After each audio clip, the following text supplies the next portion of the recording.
This is First and 15th.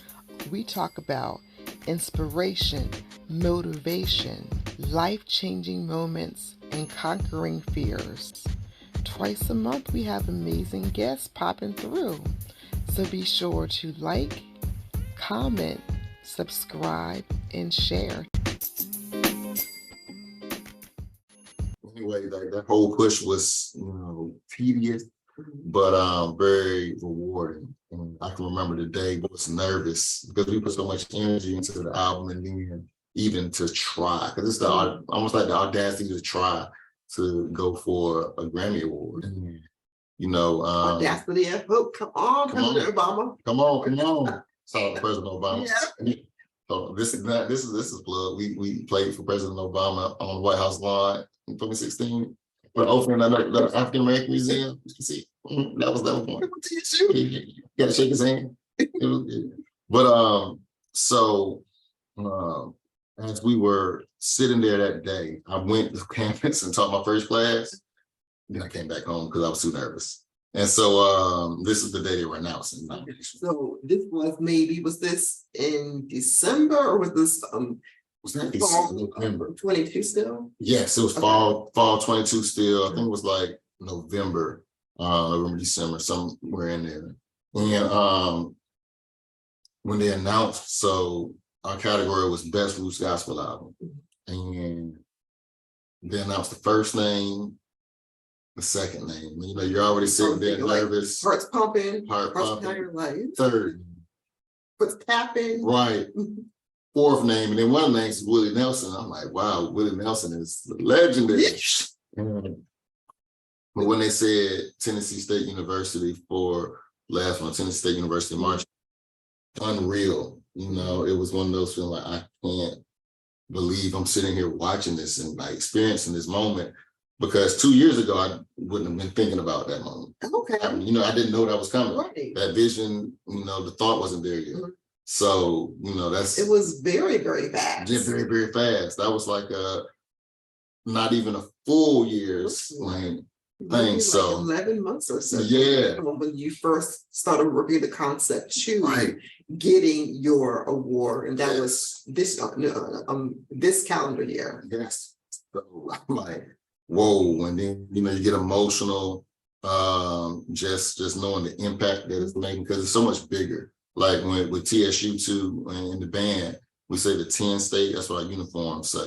The 10 state on your chest is bigger than you. Mm-hmm. It spans so many generations. You have the folks who broke down barriers and were marching in the Kennedy's parade, but we couldn't represent Tennessee. We had to represent, I think, the Bahamas in his inauguration parade because of the time. Okay, the Bahamas. Okay, well, that's a whole other thing that I could actually read about and learn about. Right. Wow, right? Frustrating. Okay. Wow. You're thinking right now? Right. right now? But that's what I'm like, is when we say it's bigger than you, think about those 18-year-olds who were in their uniform marching for President Kennedy, breaking down those barriers back then. And everything else in between, not to harbor it. But anyway, so that moment I knew was just bigger than me. My phone was blowing up. Everybody's calling. FaceTiming, and they ran out of class, just like energy. So then, kind of fast forwarding a little bit, we get to the actual day. So we're in LA, and you're sitting there and you're nervous, you know what I mean? But you're also taking it in. At least for me, I'm being present, and I'm preaching to folks to be present too. That's part of my philosophy right now in life. I'm trying to be present in the moment. Yeah. So I'm being present and taking it in, and I'm meeting people, and still doing my extrovert thing. I'm talking and shaking hands, connecting. Like I'm doing all of that. Yeah. But you never know where that connection will take you. Yes. You have to always get a phone number, get an IG, and then actually save it as a contact, because you never know when you may run into them or have a project and work with them. This is a product of that. literally, I'm even it was thorough. Met her on campus one day. Just followed each other on IG. That's how we connected. And then okay, so that was maybe 2021, 2022. Okay. And then here we are, 2023. Okay, so it is Grammy night. You're sitting, well, maybe Grammy day, because it was still sunny outside. So Right. you're at the Grammys with your various colleagues for the band. So then, when they call your category, what did you think at the moment when they called the actual category of like next up? The category is Best Roots Gospel Album. So what was your thought at the category announcement? Because you knew something's coming up next. So, here we go.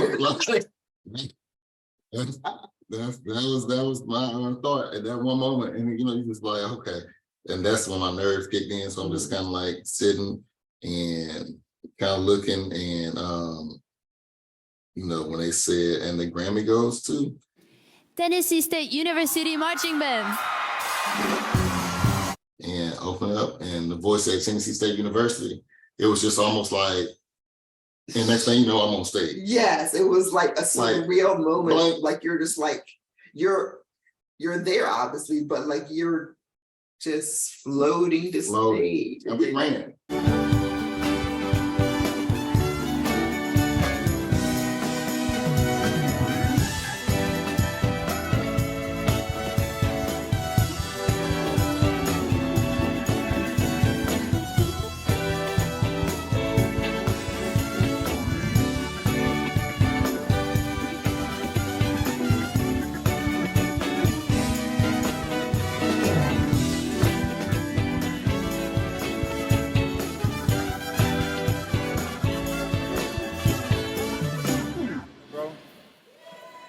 I just want to say these kids so deserve it.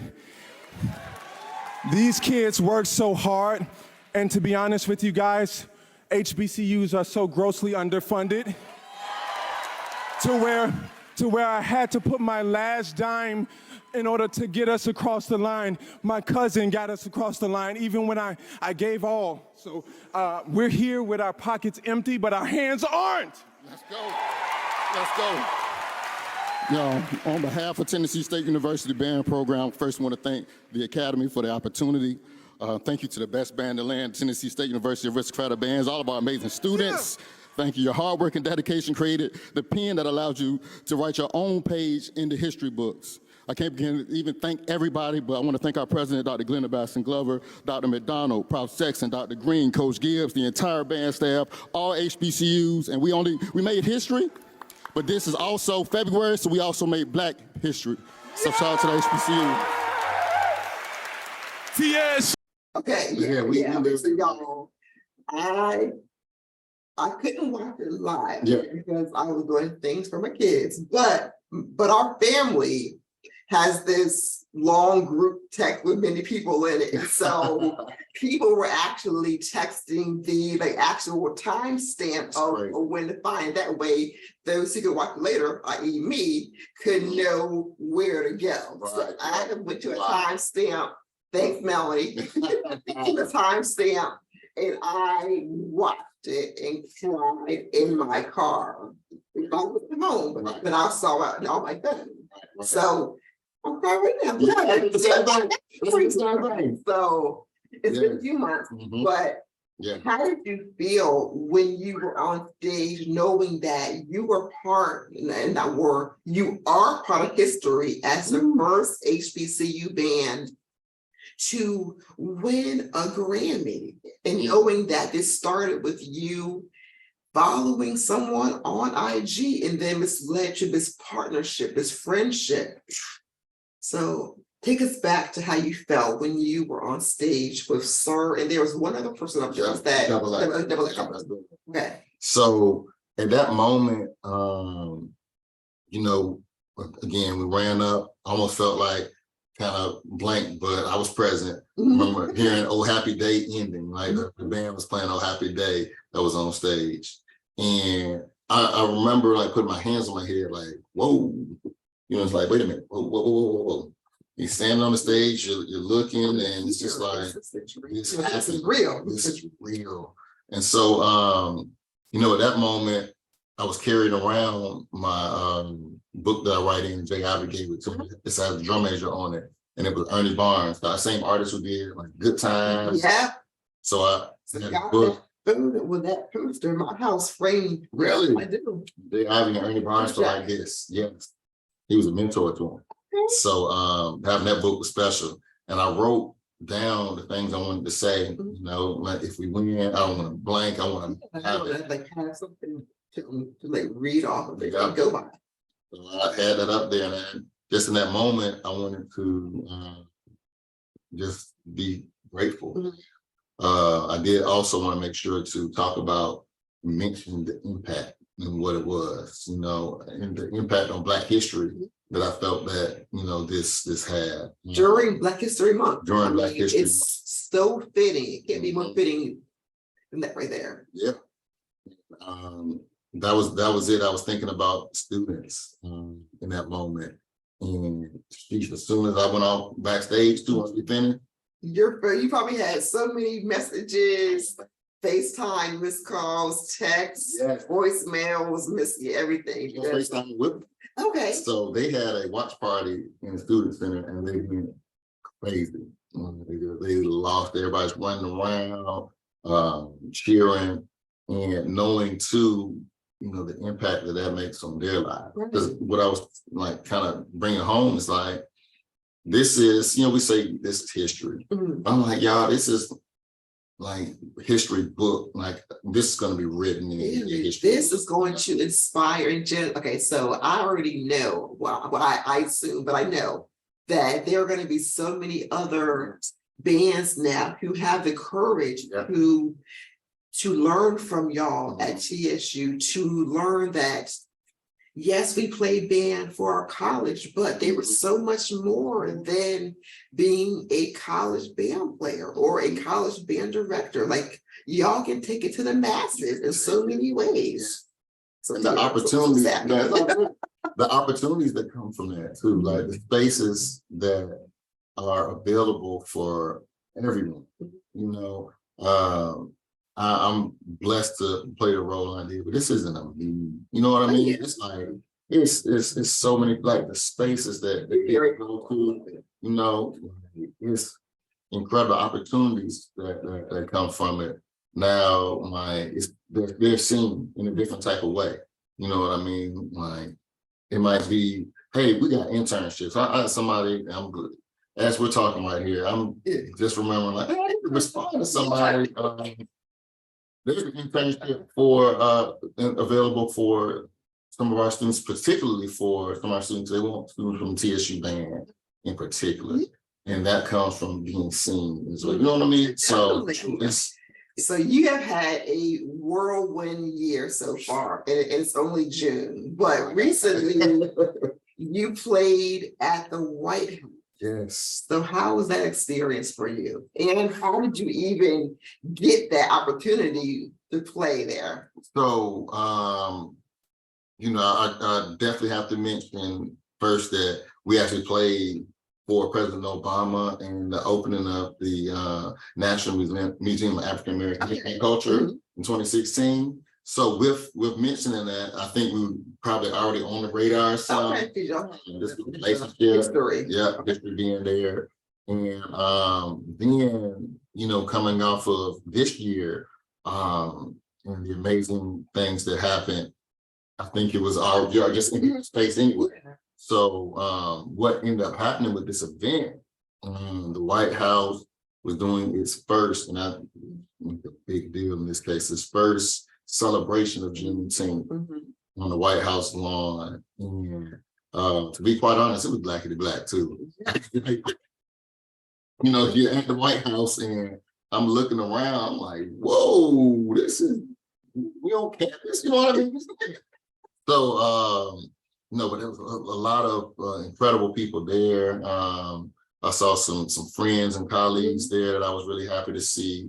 Some people from the Recording Academy there. it it was an amazing scene, first and foremost. But then let's get into the nitty gritty. Shout out to Uncle Joe. That was a vocabulary word in his class. Nitty gritty. But we get to the nitty gritty of it. For the students and watching them in that space was incredible. And we had to put this together quickly. Okay. How much time did you have to get ready for this show? For this, luckily we had about a week and some change because of the other events that we had, from the CMA Fest and performing for the Recording Academy Nashville chapter's block party. But that wasn't everybody that was going. Okay. So we had to shift gears for everyone in a few days. Okay. And learn a new song. We did a song by John Batiste. We Are, that we had to do learn a day. And then get on the bus. So president, vice president, and the whole audience there. Woo! And you don't even find out about something like this 4 months ahead of time or anything like that. It's like it was literally like it was quick. A weekend change. I think the notice might have been like a month or 3 weeks, something like that. It wasn't. Which is still quick, short compared to like planning things out over a month time to get your arrangement ready. Right. Okay. Yeah. White House, we're coming. If you ain't available, too bad. Right. We're coming. Right. It's moving. So getting students back in town. Everything, but they're home like for. It's the summertime. Yeah, and our students are banned, from Atlanta, Memphis, and Detroit, so coming from different places. But it's such an honor to perform for this, especially with the magnitude of what this event means in this day and age, with Juneteenth being now a federal holiday, something that is acknowledged by the country, and to be a part of the first celebration. It hit me, but it's going to take some time to let it sink in, and I'm gonna cry later in the car. Just the history behind it and the impact this year for you, and to share that too with Hampton's choir. And shout out to a good friend of mine, Damar, who is the department chair there at Hampton now. Just incredible things. Saw him to see Morgan State's band. And have our students to interact, and it was just incredible. And must mention the Fifth Jubilee Singers, who are legendary. Wow. The reason that we're called Music City in Nashville is because of the Fifth Jubilee Singers. Okay, not because of other than I figured it was because of the guitar and country music. This story is way. This one comes from. Read about that now. Yeah. I gotta do some whole reading. I got things to learn from you. The Queen of England named actually Music City because of Fifth Jubilee Singers. They came like that. So while they were over there, you can read. I'll save some of it for your research. Reading pleasure. This is gonna be as well. Or some more things. Oh, it's gonna be good. And their trip over there was and not the sidebar too far, but their trip over there was definitely almost in some ways a little treacherous, like their journey across the water. But when the Queen heard the Fifth Jubilee Singers, it was one of those things where you all must be from the music city. You know what I mean? Hearing those voices and to hear those songs, which culturally are much different than anything they would have heard at that time too. So yeah, it's really good story. So anyway, but they were there as well amongst the Method Mans, and Jennifer Hudson performed, Legacy performed. Oh man, it was just it was so good, and just such an experience that the students won't forget, walking through the hallways with the checkerboard floors.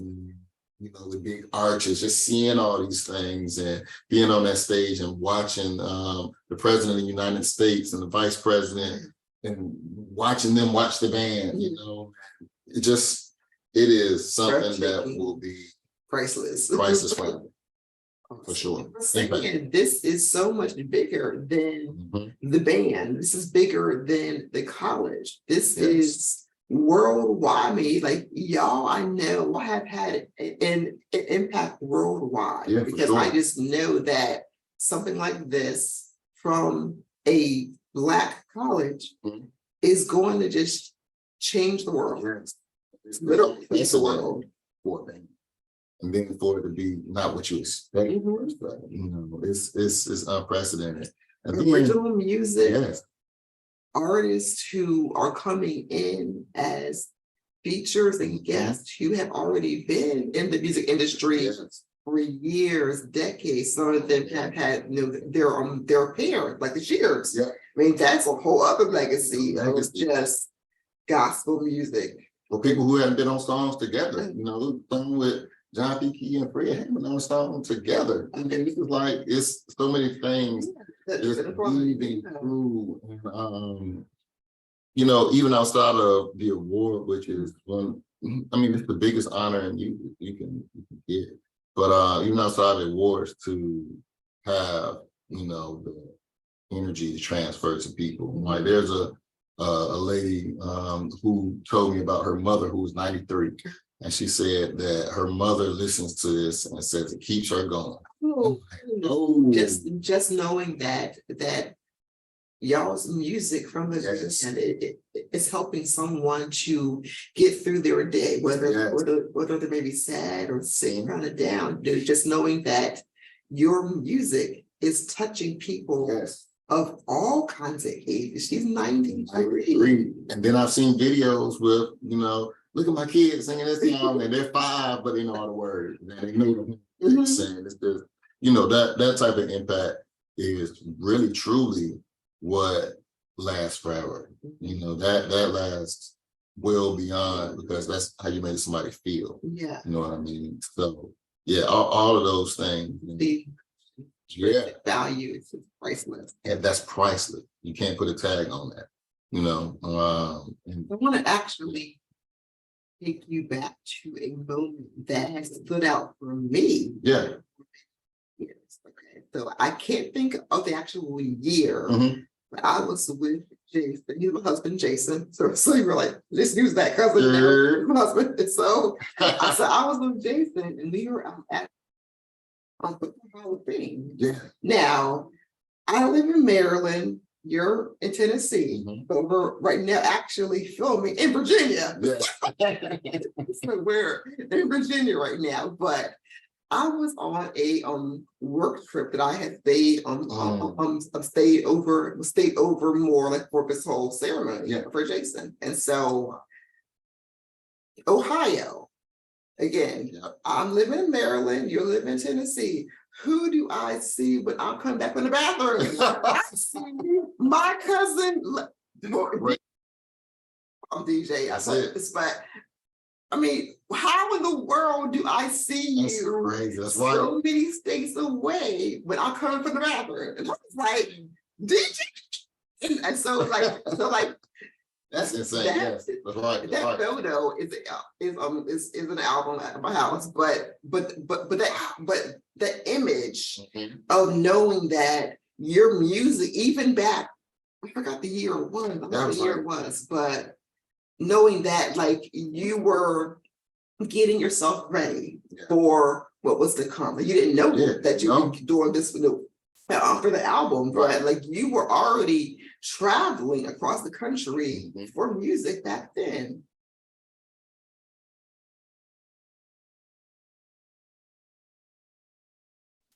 It really has been a journey. Coming from the background, I see y'all. Yeah. That's real. It's real. That's real. And we're everywhere too. We got family everywhere. Everywhere. It's a journey. All of it is such a journey. And that's the part that means the most too. Like the journey, because that's what you're living. We can pinpoint moments, you know what I mean?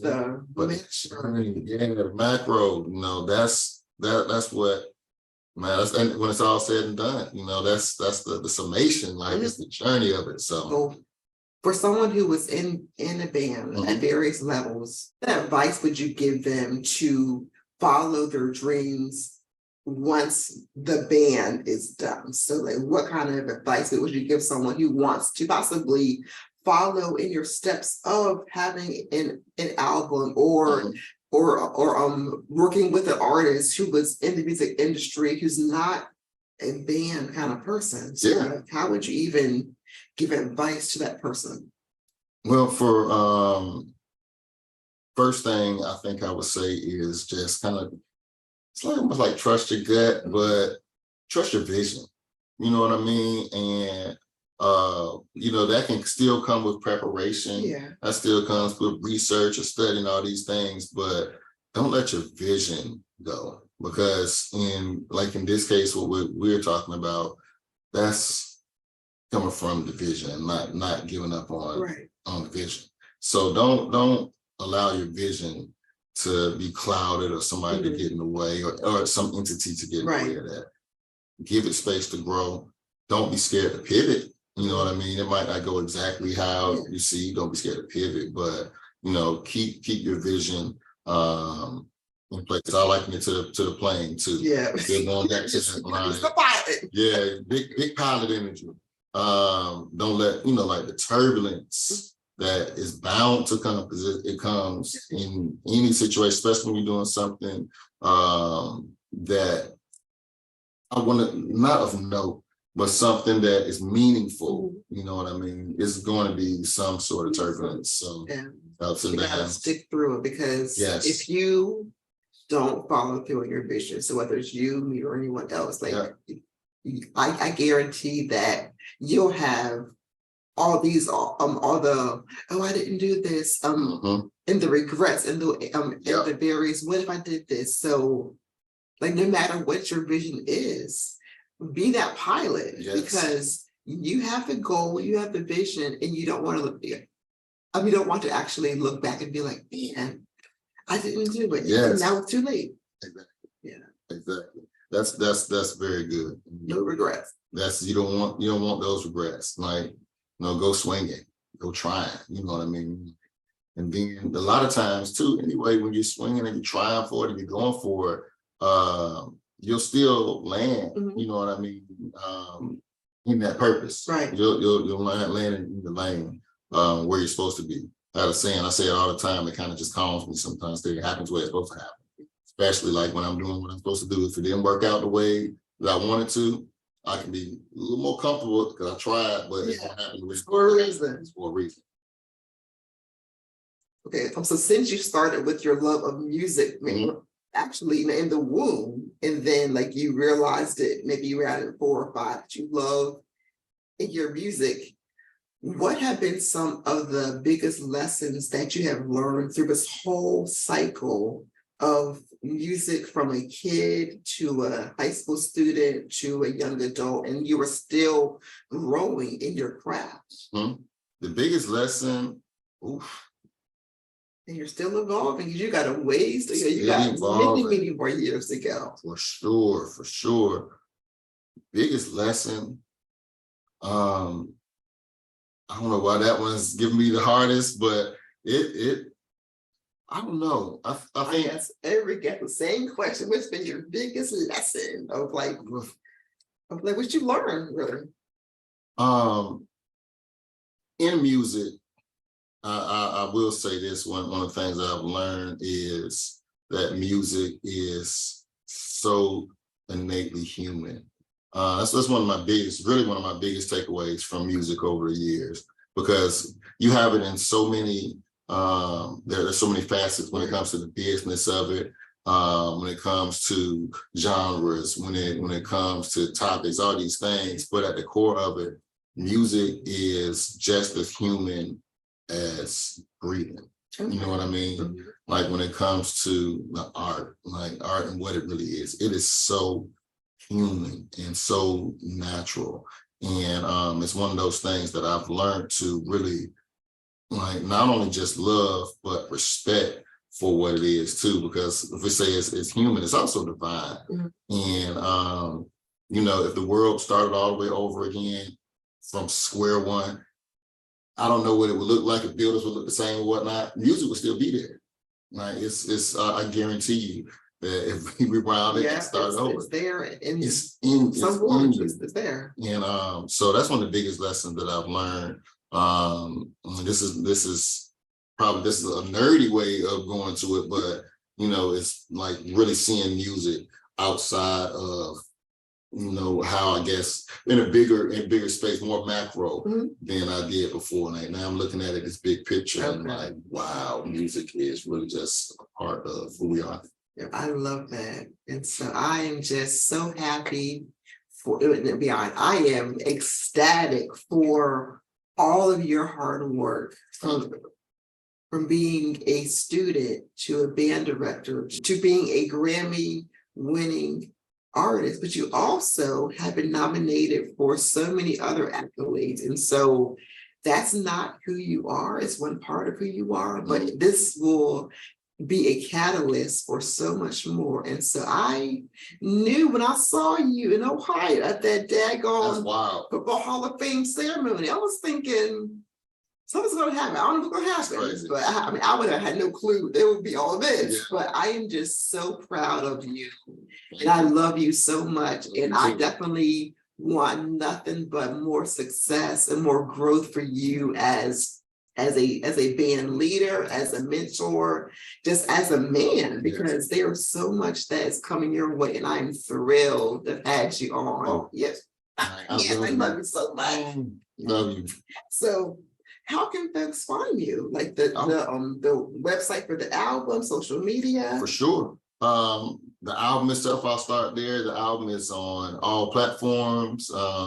It's titled The Urban Hymnal. And it is a special album outside of, and I give this disclaimer, outside of religious affiliation, all those things. There's something for you on the album musically and something that'll feed you as the person. So it's a really, really dynamic album that a lot of people put their hands and energy on. So definitely check that out. All platforms.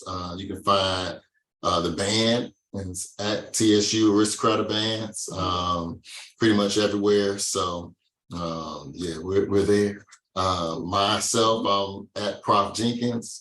And that's everywhere, IG, Twitter, whatever the case. So, look us up. Keep on supporting. We appreciate the support. Now, I'm going to give us a plug real quick because I actually, so I'm going to admit what I do because I love it so much. I love your intro to your It's like, he's starting something by having an intro opposed to like a outro exit. I've never seen largely to have the whole thing. And let me get, I'll be watching. So like watch your intro. I'm like the content's good. But I love that is hilarious. Would you like give us a demo? Yeah. Excuse me, Professor. You know what? Here's the real spill on it. You would be surprised where that really came from.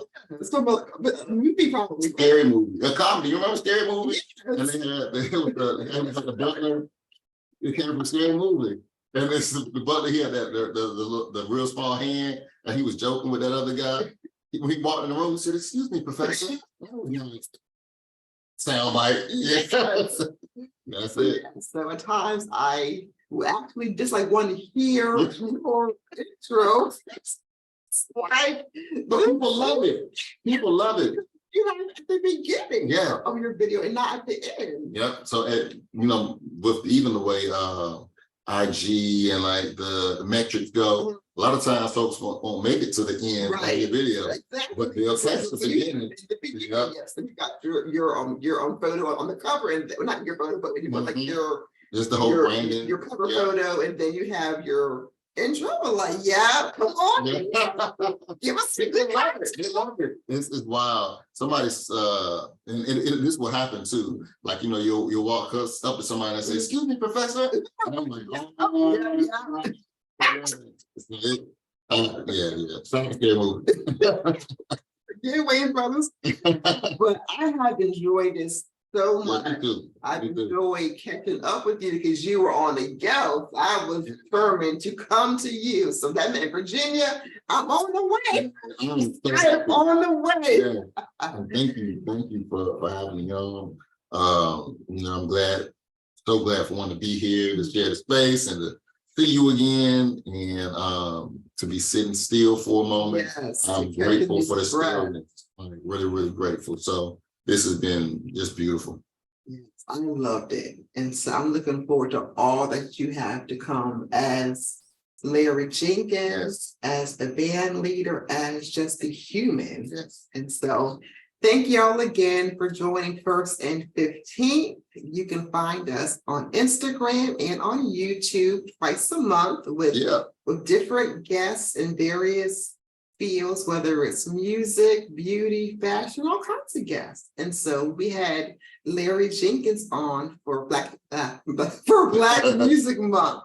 And so we'll see y'all next time. Goodbye, everybody.